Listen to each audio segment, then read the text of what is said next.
இன்றைய நாளுக்கான கர்த்தர் தந்த வேதாகம வசனம். ஆனால் தேவன் இரக்கத்தில் செல்வந்தராயிருந்தும் நம்மை நேசித்த தமது பெரு அன்பினால். எபேசியர் 2:4 வசன விளக்கம்.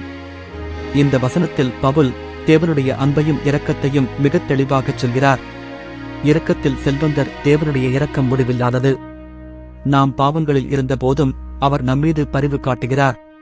தம்முடைய மிகுந்த அன்பினாலே. நாம் தகுதியற்றவர்களாக இருந்த போதும் அவர் தம்முடைய மகன் இயேசுவை நமக்காகத் தந்தார். இந்த அன்பு நம்முடைய செயல்களின் அடிப்படையில் அல்ல, அது அவருடைய இயல்பான குணத்தின் அடிப்படையில் வருகிறது. நாமே நம்மை இரட்சிக்க முடியாத நிலையிலும் அவர் கருணையால் எங்களை உயிர்ப்பித்தார். தேவன் நம்மை அன்பு கூறுவது நாம் நல்லவர்களாக இருப்பதற்காக அல்ல, அவருடைய அன்பு மாற்றமில்லாதது என்பதற்காகத்தான். ஜெபம்.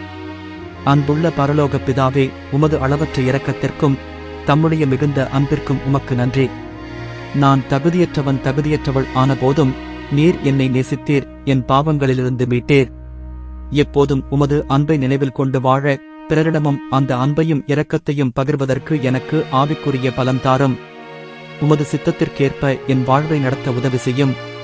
இயேசு கிறிஸ்துவின் நாமத்தில் ஜெபிக்கிறேன் நல்ல பிதாவே, ஆமேன்.